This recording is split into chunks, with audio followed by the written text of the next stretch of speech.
Hi everybody, welcome back.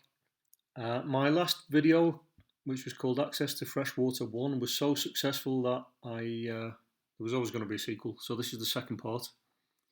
I did think I might split it into three, but I'm pretty sure I can get through the remainder of topic 4.2 in just this one extra video. Above my head you can see the same map that I showed you last time. These are areas of the world that are currently undergoing periods of water scarcity. And the reason I've left it there is, in particular, I want to talk about case studies and I want to talk about one or two areas or one or two countries on this map in particular with our case studies. So I think I can split this into three parts. Those are the remaining three parts of the syllabus for this section. Number one, we need to talk about sustainable or unsustainable use of water. Number two, we need to talk about methods that humans can use to enhance water supply, which we'll see is largely a technocentric approach.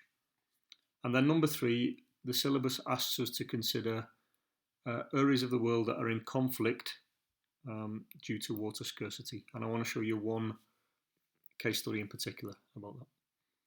All right, let's zoom quickly through what the syllabus says we need to talk about.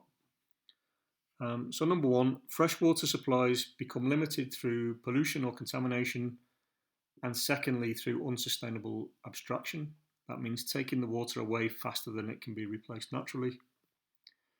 Number two, there are methods that we can use to enhance water supply. For example, reservoirs, redistribution of water, desalination, recharge of aquifers, and rainwater and harvesting schemes. In there, they've also asked us to consider water conservation measures, which I'll do quite briefly. And then finally, number three, the scarcity of water resources can lead to conflict between populations, particularly where those populations share water.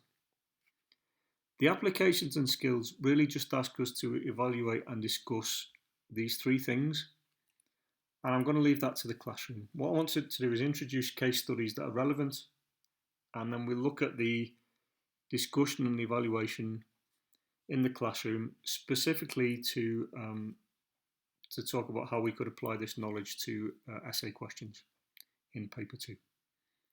Okay, so I hope that was clear. I will begin zooming through those three things. I've got one slide for each of them.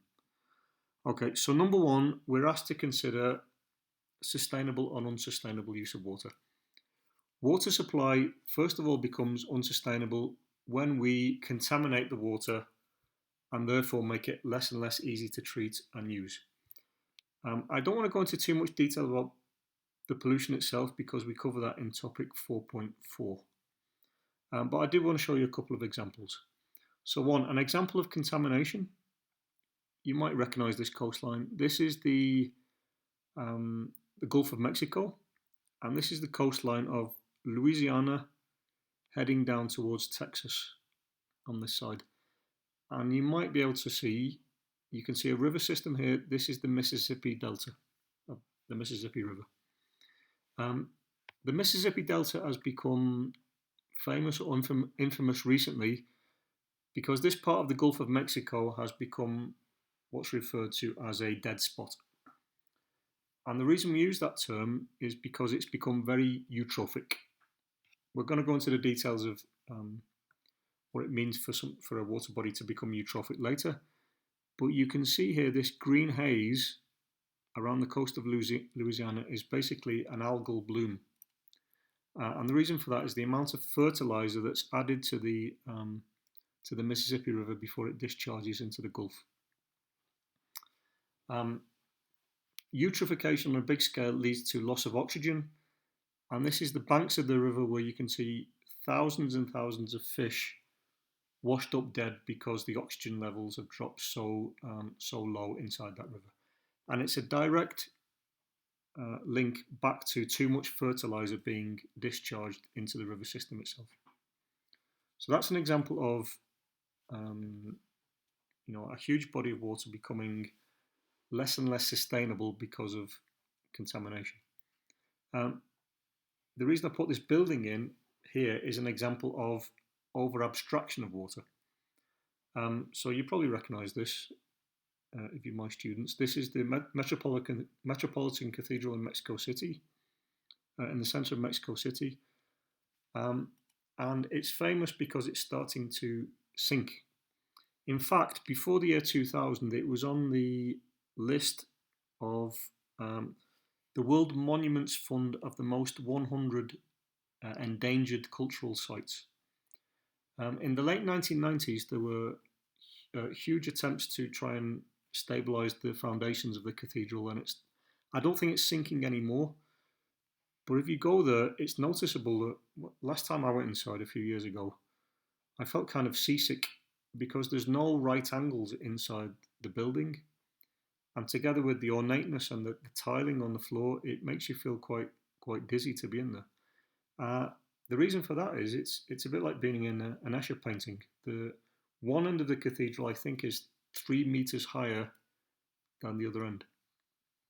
The reason it's sinking is because water is being extracted so rapidly from the aquifer underneath the historic center of Mexico City that all of the buildings around there are starting to sink. As we abstract the water from the aquifer, rocks collapse, in some cases quite suddenly, and the land above starts to sink downwards. 30% of Mexico City's municipal water use comes from boreholes, basically wells that are sunk down into the groundwater and extracted from the groundwater. The rest, the remaining 70%, is pumped from reservoirs outside the city. Okay, so that's the first section. Second section, we're asked to consider how water supplies could be enhanced. Okay, well, I've made a list here. Number 1, we can build reservoirs and dams. Number 2, water can be redistributed on a big scale. 3, we can artificially recharge. We can put water back into aquifers that have been drained or partially drained. We've mentioned this before. We can take seawater and desalinate it to provide fresh water. And then there are more simple approaches like harvesting rainwater, maybe on the scale of one single house. And then the last thing I want to come back to is the idea that we can, as we've talked about with our strategies of environmental management, we can avoid all these problems by conserving water at its source. And we could talk about the use of grey water. Okay, so let's return to reservoirs and dams. This is a picture here of the largest dam in the world. It's the Three Gorges Dam in China.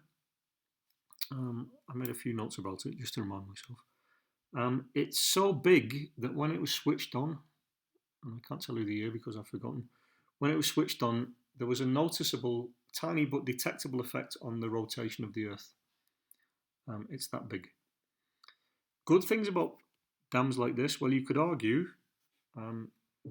you can control huge bodies of water, so therefore you can control flooding and prevent it. You can prevent drought. You have a huge storage of water that can supply huge populations of people and agriculture and industry. It provides recreation and tourism if you create a huge artificial lake like this. And dams like this, the hydroelectric dams that provide huge amounts of clean electricity. There's no burning of fossil fuels to create that electricity.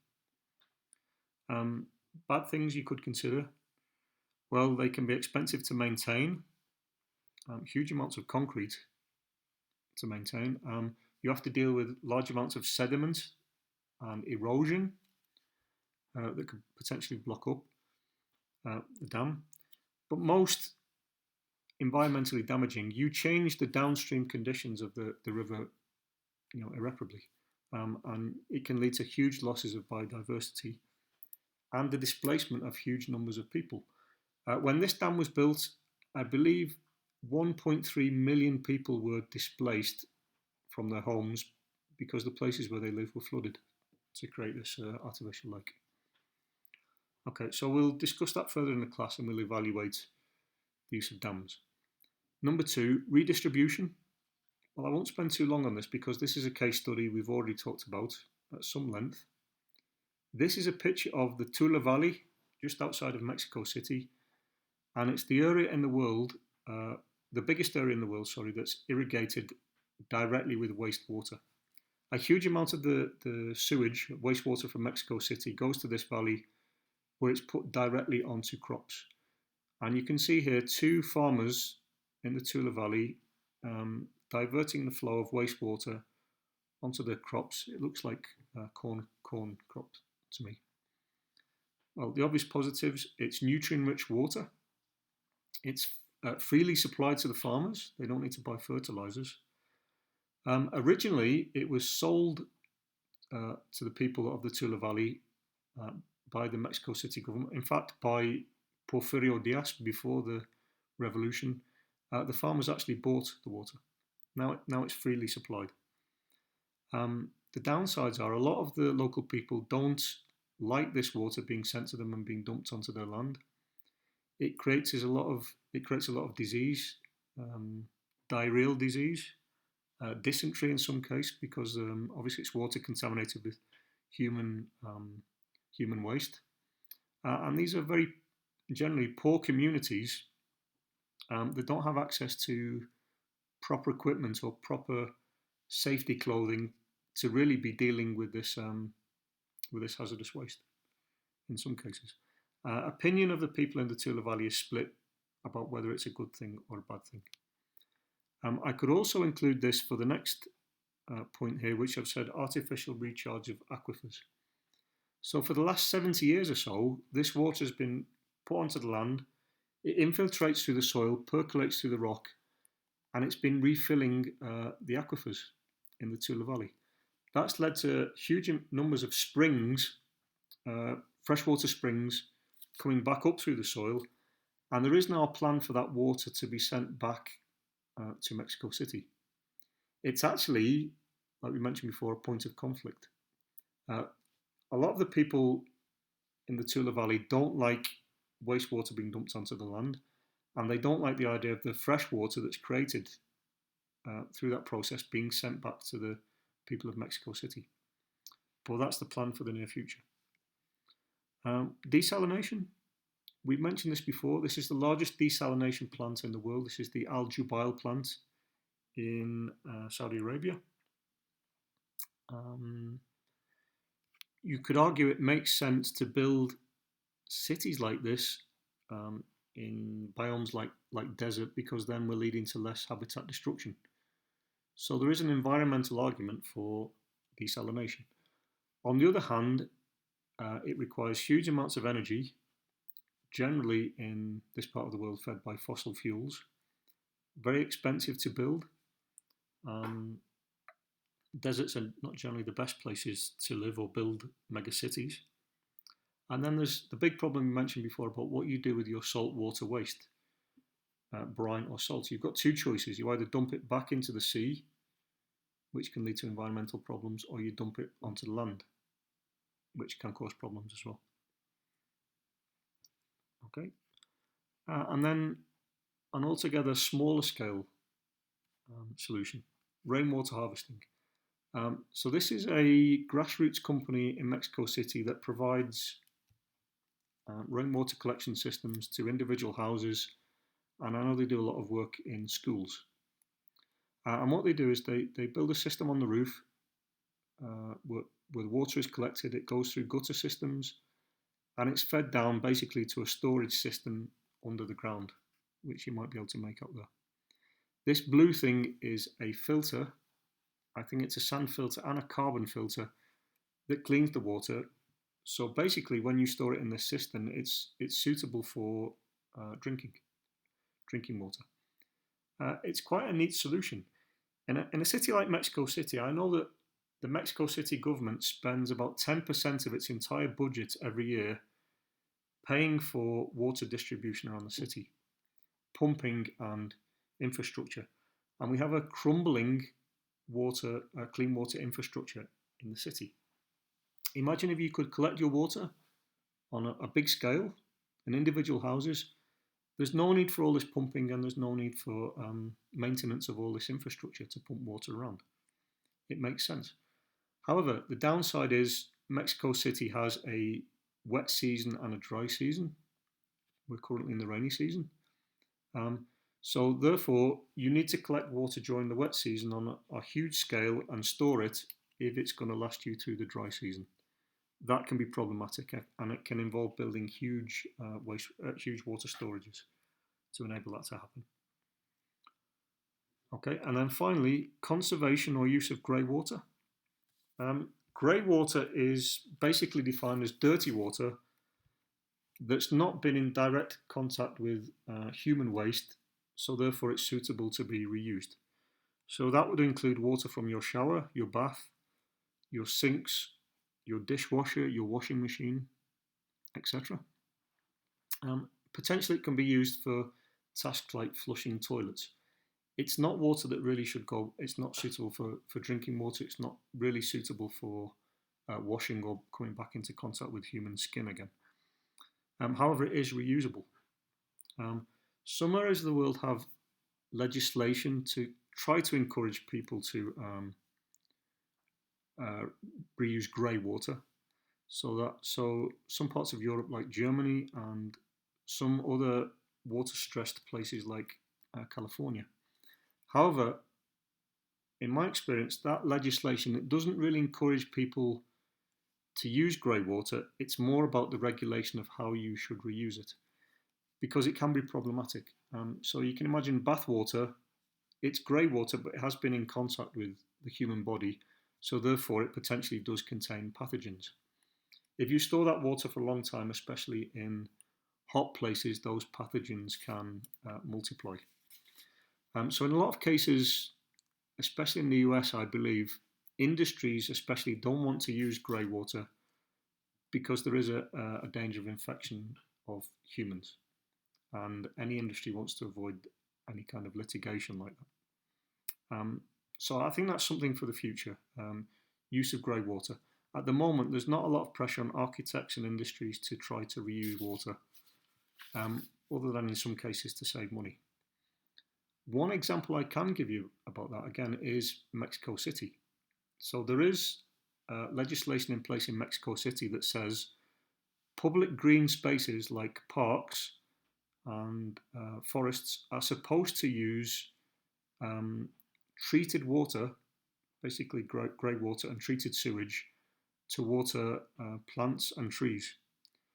Golf courses are supposed to use the same, and in fact car washes as well are supposed to wash cars with treated wastewater. In some cases that happens. You might know that in some places like the Bosque de Tlalpan, you'll see signs on the side of the paths that say don't touch the grass, don't touch the plants. And the reason you're not supposed to is they've been in contact with treated wastewater. But I know for a fact that some places like private car washes, if they can get clean water more cheaply than treated wastewater, they'll just avoid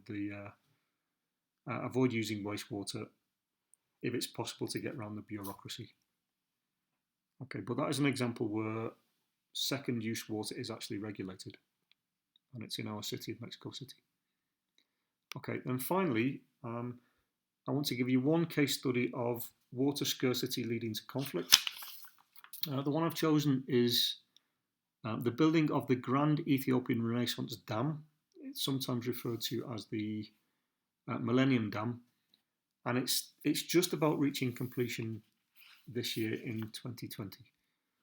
So let me tell you a little bit about it. It's being built in Ethiopia, here where this red spot is, just on the border with Sudan. It's being built on the Blue Nile, which feeds into the Northern Nile, which flows through Sudan and then on into Egypt. So obviously there's automatic conflict when a country downstream is using water in a way that might affect upstream countries. There's many examples of that. Let me tell you a bit about the dam before I tell you about the politics. Construction began in 2011. It's actually a hydroelectric power plant, so they'll be using the flow of water to create electricity.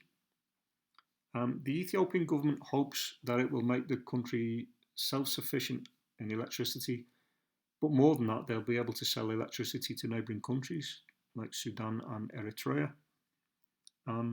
It's being built at a projected cost at the moment of 4.5 billion US dollars, which obviously is a huge amount of money for an LADC like Ethiopia. It will be the biggest dam in Africa, 170 meters tall and 1.8 kilometers wide. And it's so big that it's due to start filling with water this year in 2020. It should take somewhere between 5 and 15 years for the dam to fill and for the artificial lake to be formed. Now you can imagine the conflict with the downstream countries, particularly Egypt. Egypt has the biggest population, and it's actually the country here, as you can see in the map above my head, of the three of them that's the most water scarce. Egypt has a growing population, and I've just looked up the total fertility rate for Egypt, and the latest figures I could get were 2017 had a total fertility rate of 3.37 children per woman per year, which means the population is still growing.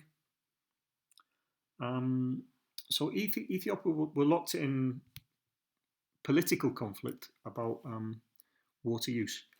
In between 2015 and 2020, I know there were meetings in 2020 in January, just before the pandemic started, that were moderated and mediated, by the United States, where basically they came to an agreement. Now the problem Egypt had was they didn't know if this dam, or they feared that this dam would cut off supply of regular water through the North Nile into Egypt. And Egypt depends for virtually all actually of its water supply from the Nile. In 2020, they signed an agreement where Ethiopia said they were not going to use any of this water for any use other than to supply electricity.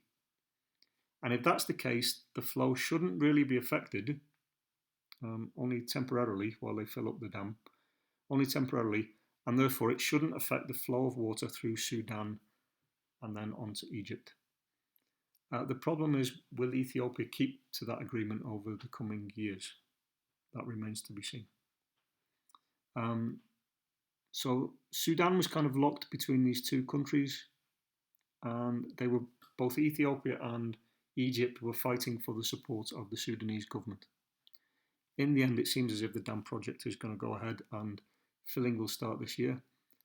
Part of the agreement as well that the filling will only occur during the rainy season in Ethiopia to try to reduce the effects as much as possible on neighbouring countries. Okay, so I think that's as much as I want to cover. We can go, obviously I've said we'll go into more detail about this in the classroom, specifically in terms of evaluating these concepts, so that we can put these ideas into essay questions for paper 2. All right, I hope that was helpful. I hope I didn't go on too long. I will see you in the class, and take care of yourselves and your family. All right, goodbye.